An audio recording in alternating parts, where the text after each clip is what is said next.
মুখ্যমন্ত্রীর ঘোষণার পরেই কলকাতা পুরসভায় হাই পাওয়ার কমিটির বৈঠক। 11 সদস্যের এই হাই পাওয়ার কমিটির বৈঠকে পুলিশ কমিশনার, পুর প্রশাসক থেকে অন্যান্য বিভাগের আধিকারিকরা। কলকাতার 144টি ওয়ার্ডের নির্মীয়মান বহুতল থেকে বাণিজ্যিক পরিকাঠামো অডিটের আগে এসওপি তৈরি হবে, আর এই এসওপি তৈরির পর আগামী সপ্তাহে শহর জুড়ে অভিযানের সিদ্ধান্ত হয়েছে। কলকাতার বাড়ির এই অডিটগুলোর কাজগুলো তো কবে থেকে শুরু হবে? ভিজিটটা হ্যাঁ, আমরা এসওপিতে ঠিক করছি। আমরা মোটামুটি আশা করি নেক্সট উইক থেকে শুরু হয়ে যাবে। এসওপি রেডি করা হচ্ছে? হ্যাঁ, হচ্ছে।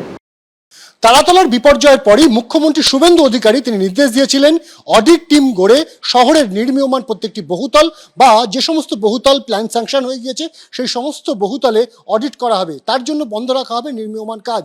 এবং আজ আমরা দেখলাম যে পুরসভায় মহরমের ছুটি যখন একদিকে চলছে, তখনই দুপুরবেলায় মহরমের ছুটির মধ্যেই একেবারে হাই পাওয়ার কমিটির 11 সদস্যদেরকে নিয়ে বৈঠকে বসলো কমিটি। এবং সেই বৈঠকে ঠিক হয়েছে যে কলকাতা শহরের 144টি যে ওয়ার্ড রয়েছে, 144টি ওয়ার্ডের নির্মীয়মান যে সমস্ত বহুতল, শুধু তার পাশাপাশি যে সমস্ত কমার্শিয়াল বহুতল রয়েছে, তার সব জায়গাতেই কিন্তু অডিট করা হবে। তার আগে তৈরি করা হবে এসওপি, যেটা জানা যাচ্ছে যে আগামী সপ্তাহের প্রথম থেকেই কিন্তু শুরু হতে পারে এই যে অডিট টিম এবং তাদের যে পর্যালোচনার যে বিভিন্ন অভিযান, সেই অভিযান। ক্যামেরায় পার্থপ্রতিম রায়ের সাথে অনির্বাণ বিশ্বাস, এবিপি আনন্দ, কলকাতা।